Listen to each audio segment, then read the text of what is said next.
بسم الله الرحمن الرحیم. پیش آمده شهادت رأس و رئیس مذهب امام ابو عبدالله جعفر بن محمد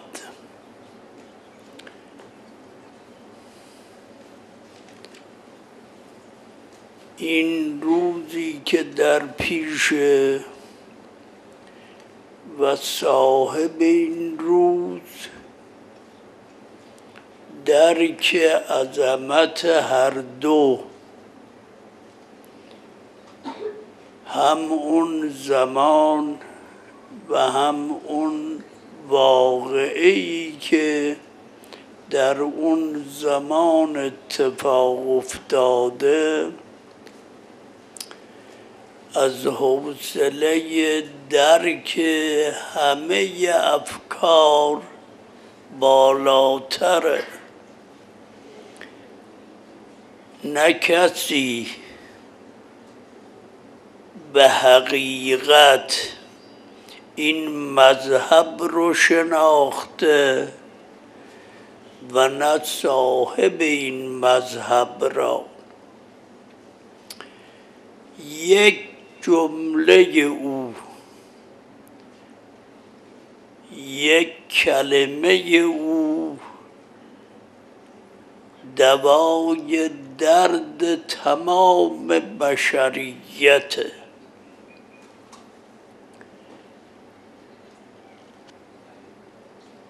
یک حدیث کافیه که تمام انسانیت را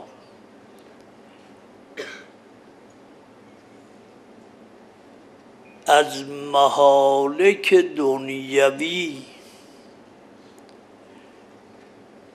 و از مهالک اخروی برهاند و به اعلی درجات ملأ اعلی برساند. وقتی امام جعفر صادق شناخته میشه که کنه کلمات اون حضرت درک بشه،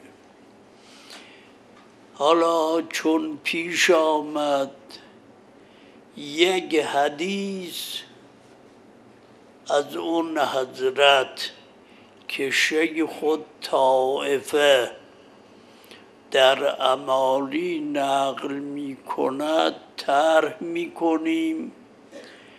اون حدیث اینه: بر شما باد به ورع،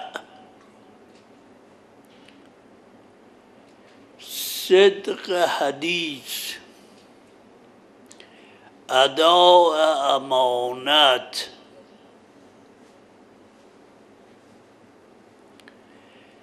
عفت شکم و دامن،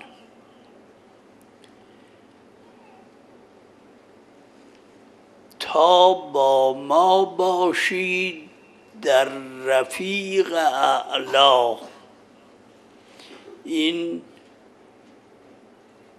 جمله ها به این کوتاهی، اما هر کلمه ای کتابی شرح می‌خواهد، مقدمه فهم این حدیث توجه به این جهته: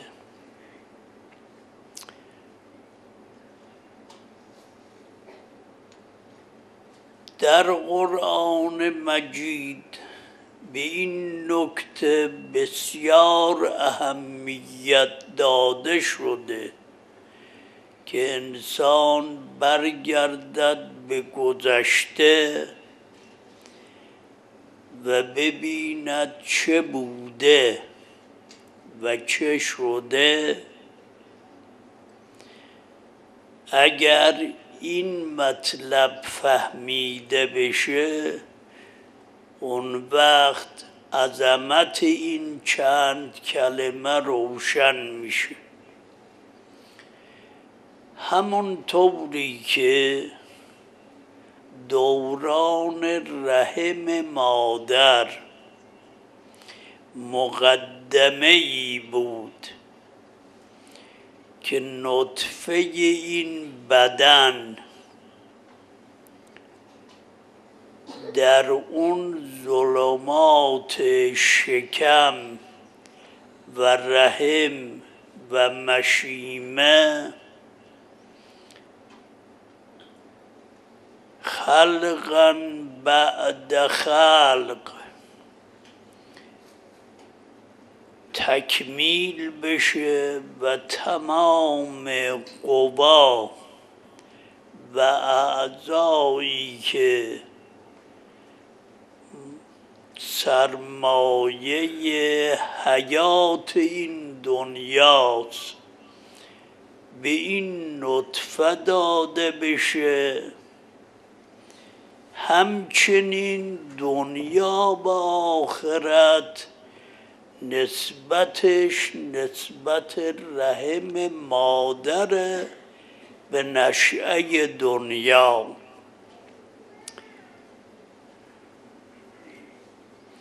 هل اتی علی الانسان حین من الدهر لم یکن شیئا مذکورا انا خلقنا الانسان من نطفة امشاج نبتلیه فجعلناه سمیعا بصیرا.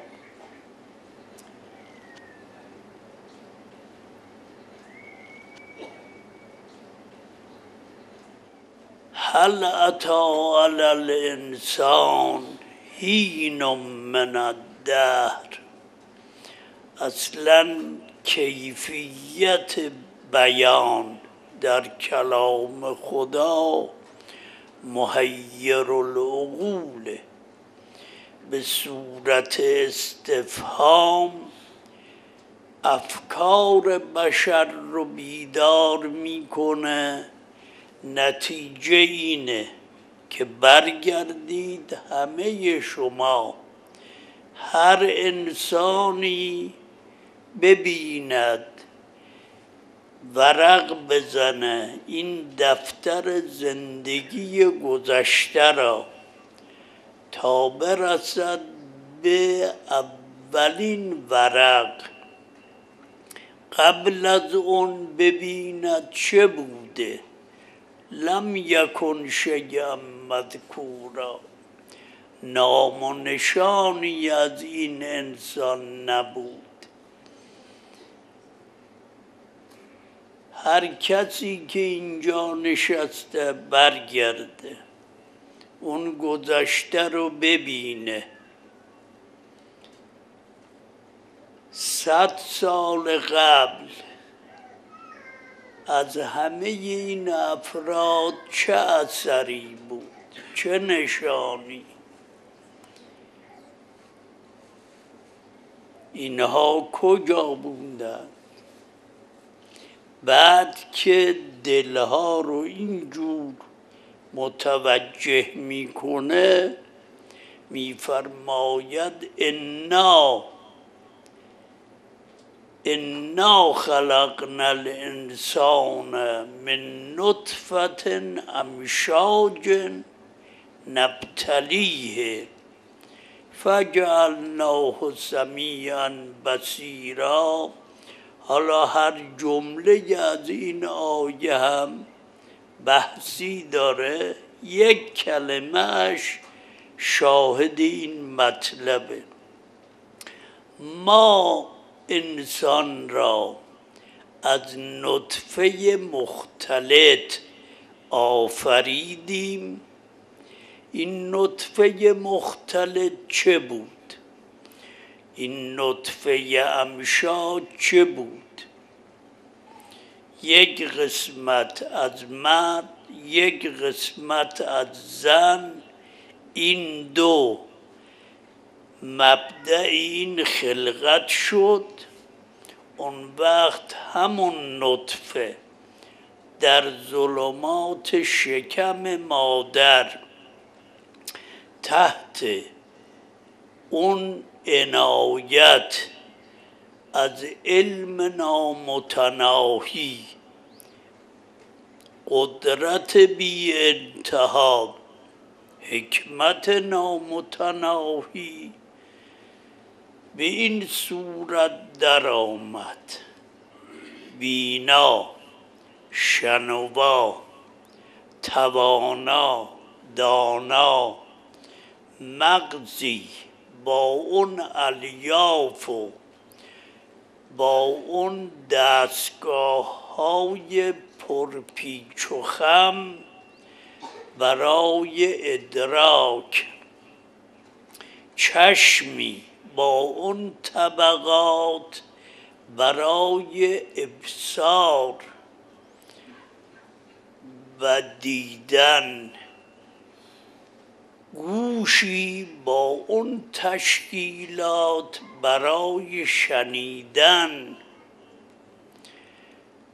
دستگاه هایی که هر یک چندین هزار سال مورد مطالعه مغزهای بشره و هنوز از اسرار یک پوست سر در نیاورده تا برسد به اسراری که در مغز، در قلب.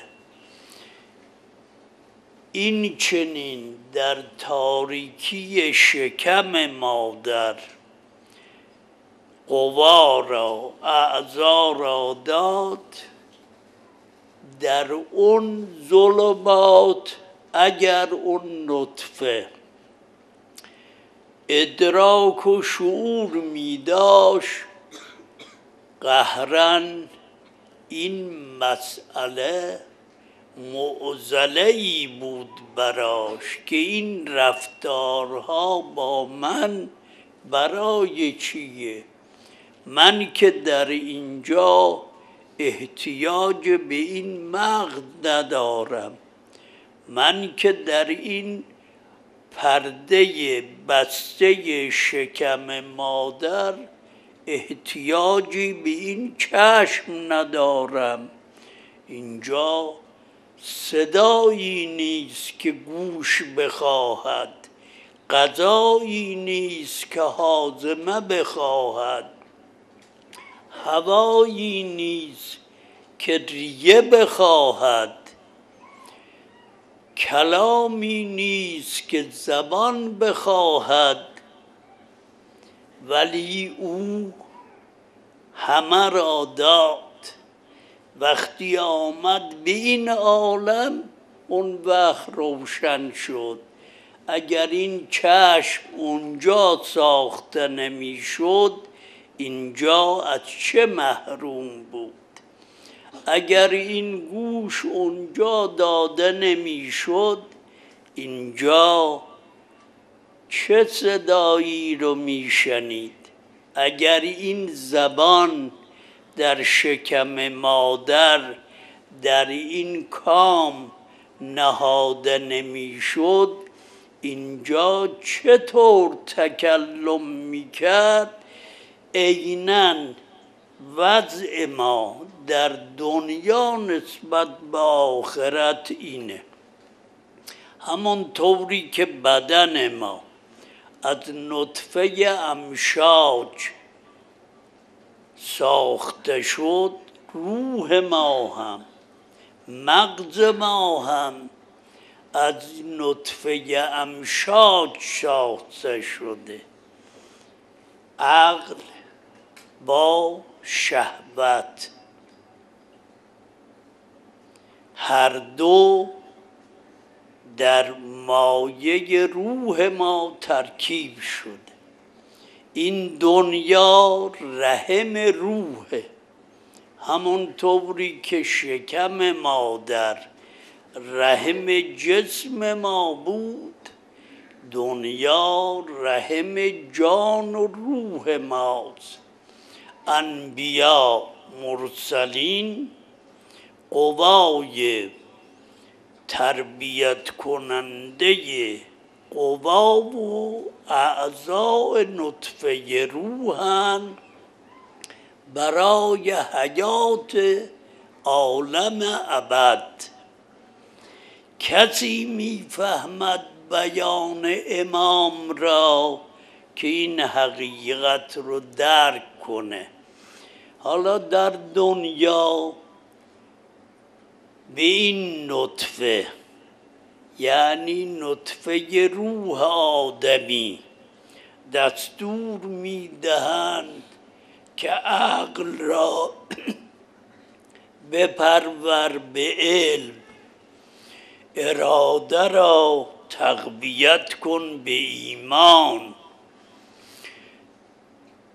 رذائل اخلاق را دور کن، مکارم اخلاق را جلب کن.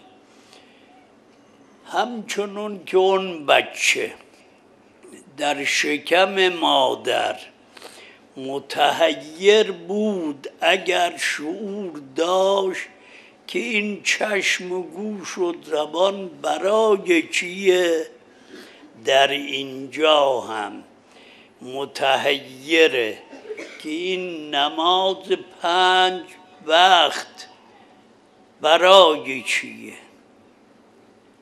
آیا این جلوگیری از آلودگی به گناه برای چیه؟ آیا این همه تأکید به صدق لسان، به اداء امانت برای چیه؟ تا در رحم مادر دنیاست خبر نداره.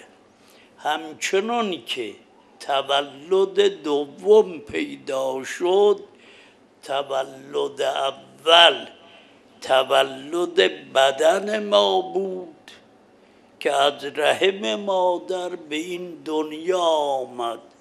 تولد دوم مرگ ماست که از رحم مادر دنیا منتقل می شویم به نشأه عقبی.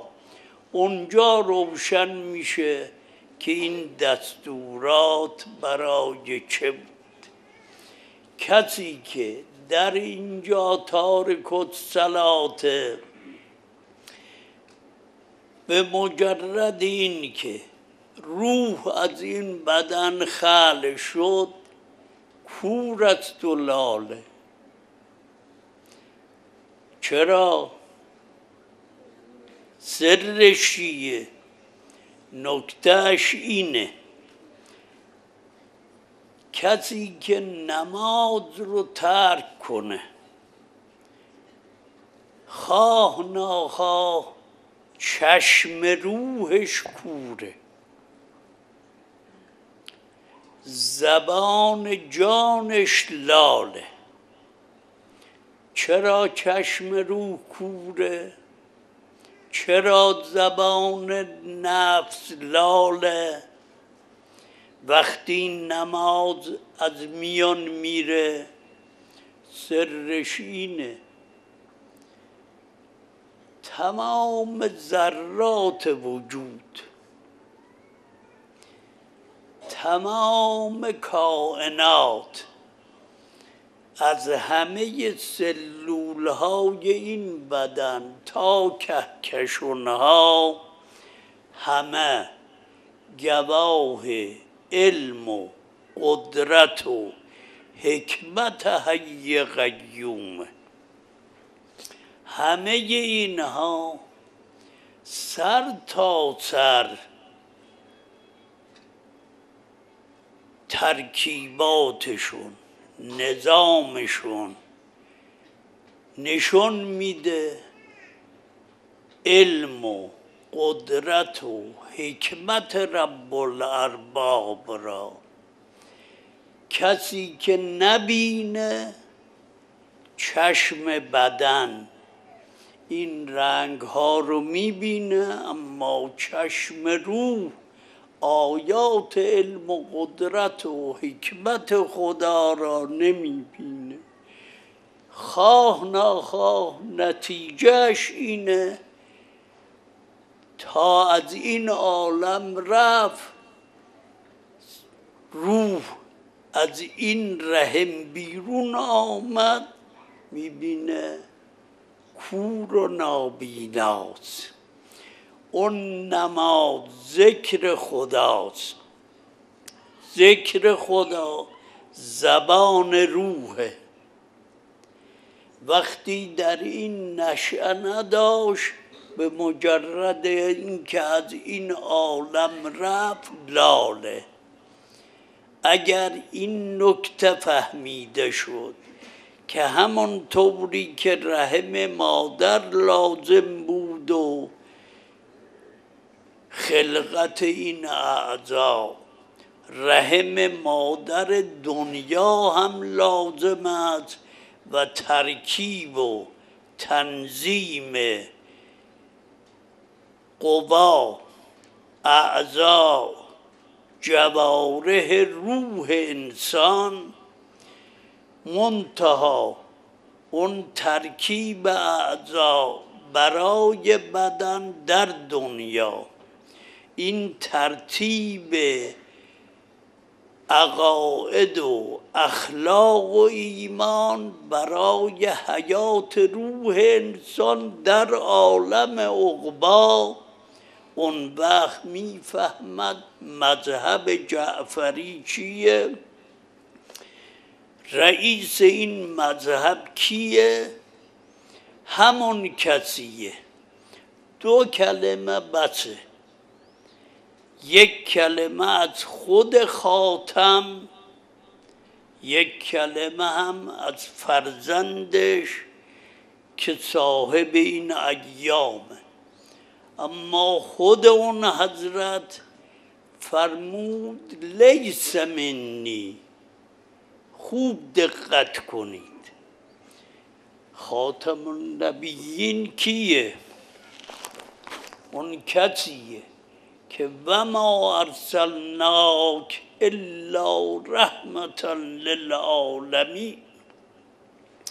یک همچه کسی به این شدت در اینجا این کلمه رو فرموده، از من نیست اون کسی که نماز را سبک بشمرد. بعد جمله دوم کمر شکنه و اون جمله اینه: در حوض کوثر بر من وارد نمی شود لا والله.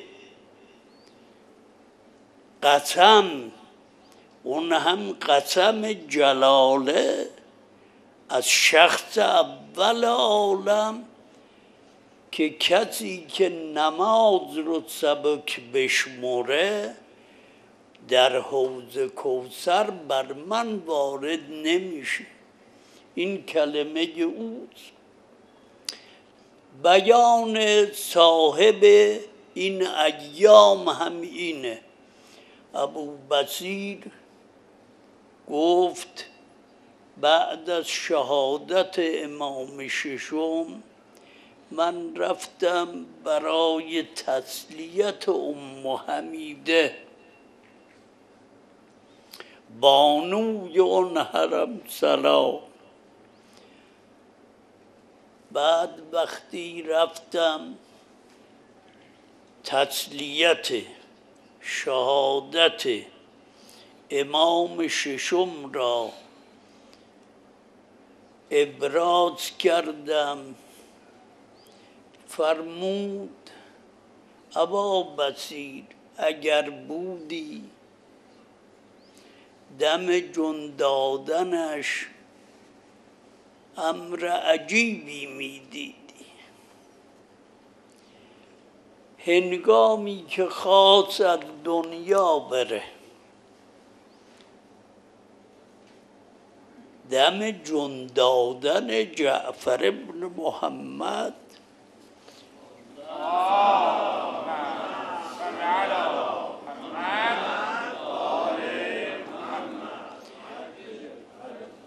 تصور مطلب فوق تعقل ماست، یعنی اون لحظه ای که ارواح 124,000 پیغمبر آمدن که روح او را به ملأ اعلا ببرند، در همچه هنگامه ای دستور داد که تمام اون کسانی که با من رابطه ای دارن، قرابتی دارن، همه را خبردار کنید، کسی دیگه نمانه. همه اونها را خبر کردیم. بعد که همه جمع شدن، کسی از اونها باقی نماند. اون وقت این کلمه را گفت، فرمود شفاعت ما نمی رسد به کسی که نماز رو سبک بشماره. اون کلمه پیغمبر خاتم، این هم گفتار رئیس مذهب که میفهمد عظمت این همه سفارش را. چرا؟ چون همه انتظار بشر چیه؟ اینه که به هر مقامی برسه، به هر کمالی برسه. خوب دقت کنید بفهمید سر این کلمات را. همه انتظار هر بشری اینه، خاصیت انسان اینه که از هیچ مقامی کمالی سیر شدنی نیست. اگر به دنیا افتاد، در دنیا طمع حد یقف نداره. روح انسان هر چه پیدا کنه میگه هل من مزید. اگر به علم و حکمت رسید، هر چه بفهمد، باز مرحله بالاتر رو میطلبه. این خاصیت فطرت انسان. این نهاد فطرت برای اینه که بشر برسد به کمال مطلق، مطلق الکمال. تا به اونجا نرسه آرام نمیگیره. وقتی به اونجا رسید آرام میگیره.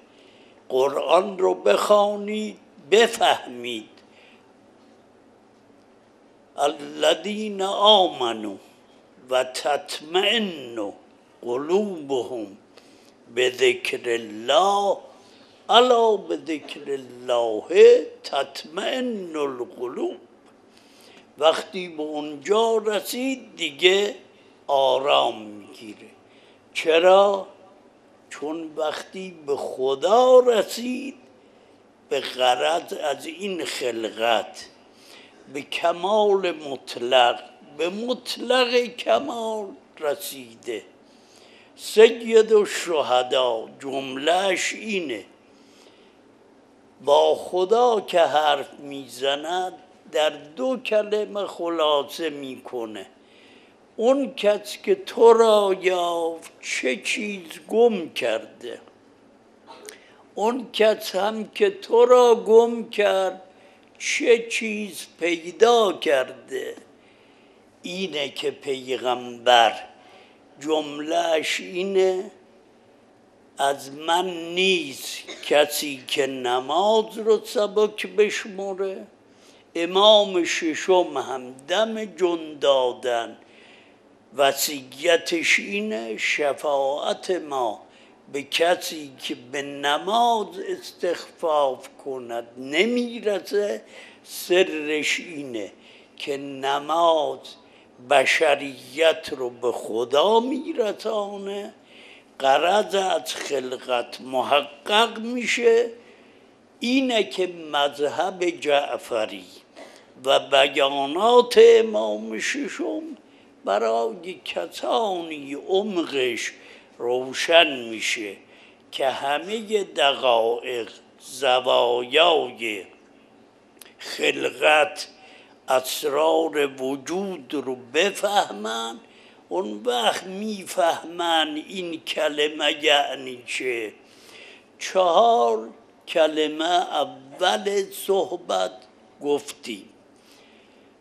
علیکم بر شما باد، این بیان حضرت، بر شما باد. خود تعبیر علا بحثی داره دیگه، وقتش نیست. بر شما باد به ورع. ورع چیه؟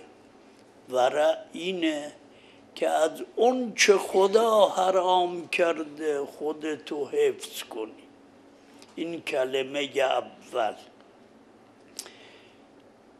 کلمه دوم که بر شما بود، همین یک حدیث را از این جلسه بگیرید، بعد ببینید اثرش چیه. کلمه دوم صدق حدیث. دروغ بر این زبان جاری نشه. لسان صدق باش. این هم کلمه دوم. کلمه سوم اداء امانت. در امانت خیانتی از تو سر نزنه. کلمه چهارم عفت شکم و دامن. این 4 کلمه است، اما 4 رکن سعادت بشره.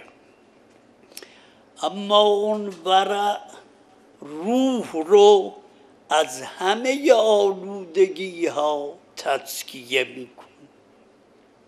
همانطوری که این بدن را در مقابل میکروب ها باید بیمه کرد، ورع روح را در مقابل همه مفاسدی که ریشه حیات ابد رو میسوزانه بیمه میکن.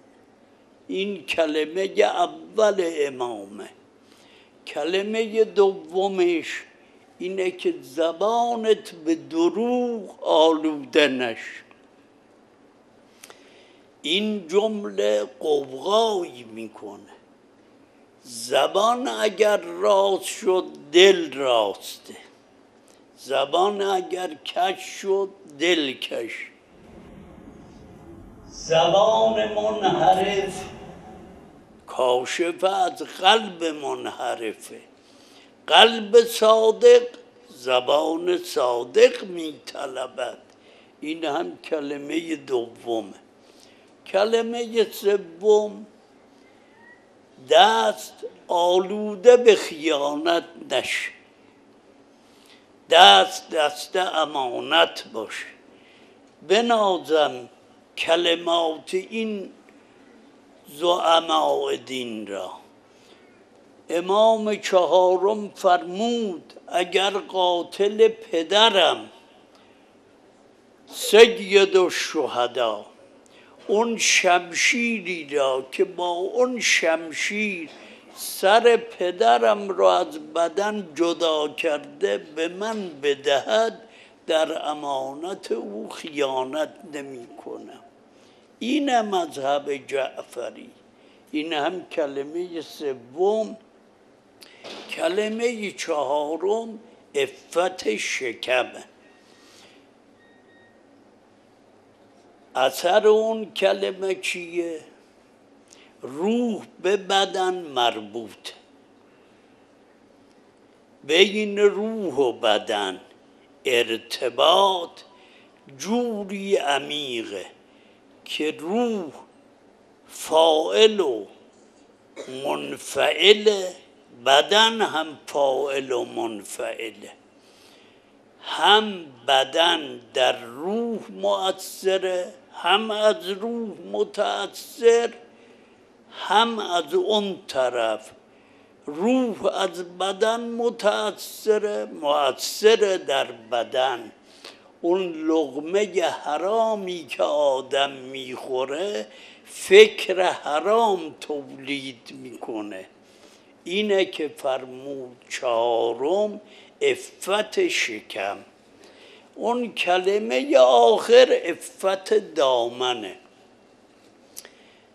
اگر کسی شهوت شکم و شهوت دامن را زنجیر کرد، اون وقت است که عقل منور میشه به انوار الهیه، زبان صادق، دست امین، عفت شکم، عفت دامن، ورع از همه محرمات خدا. نتیجهش چیه؟ کسی که به این 4 کلمه عمل کنه، معنا فی الرفیق الاعلی، با ما خواهد بود در اعلی علیین. یک حدیثه.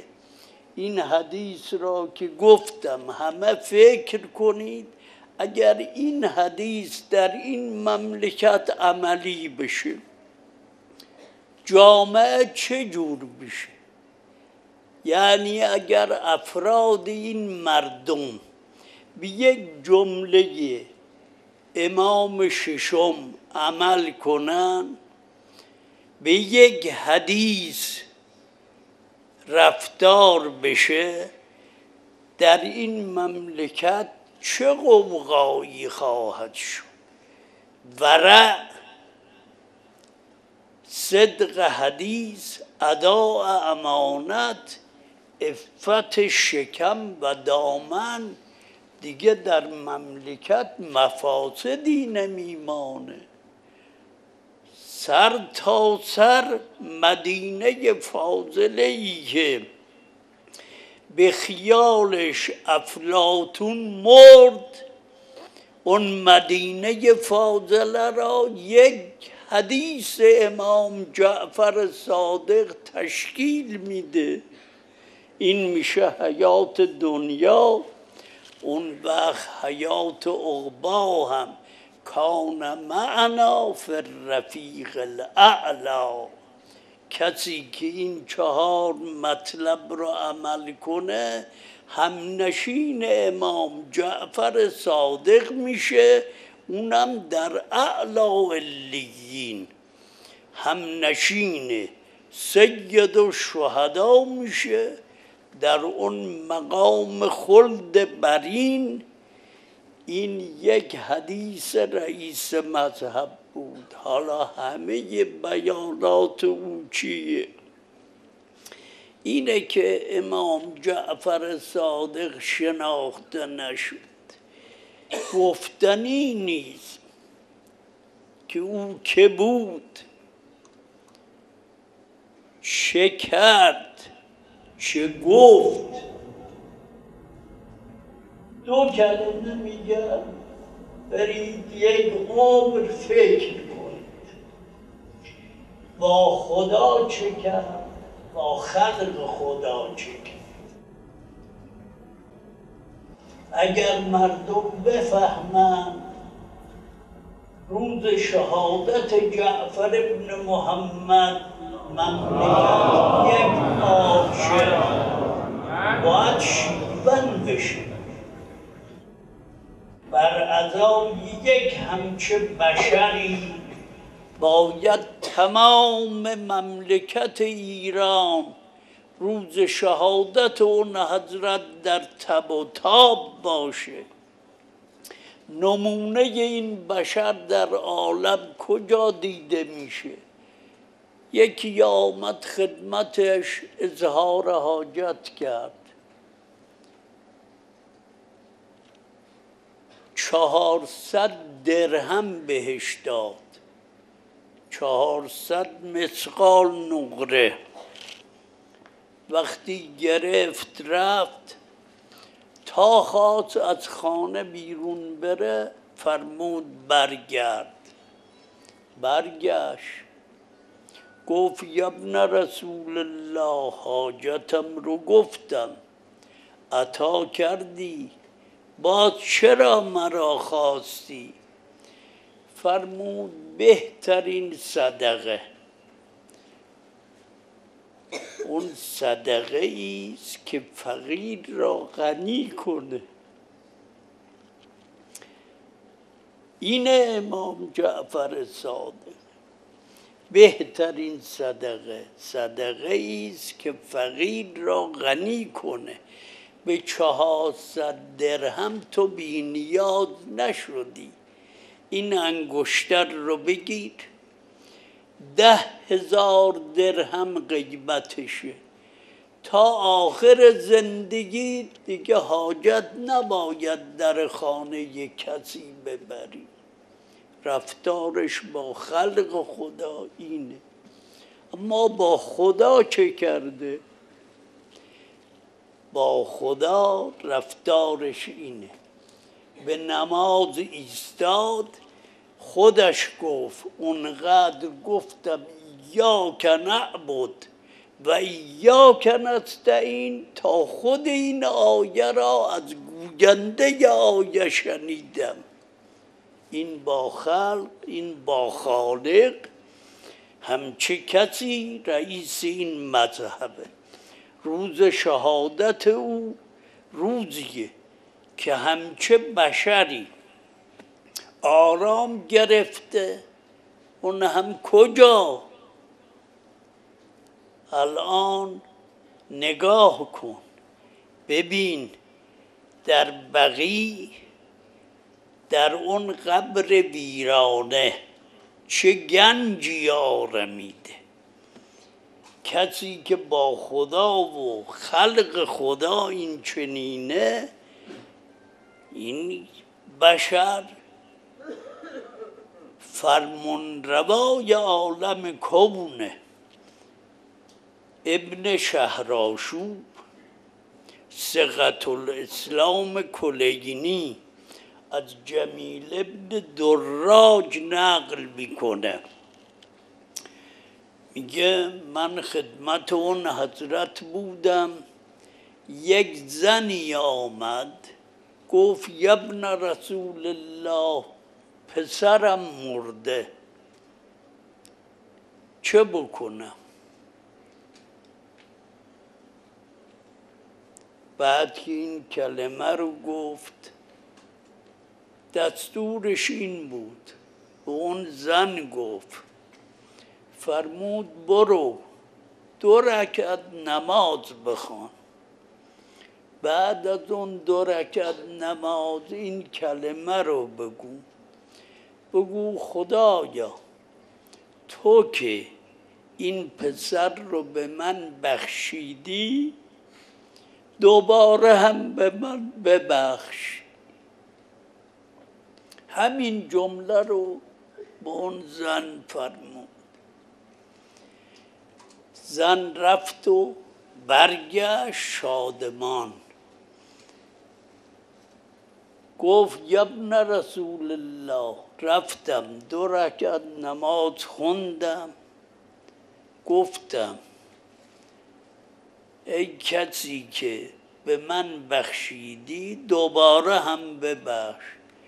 دست به بدنش زدم، از جا برخاست.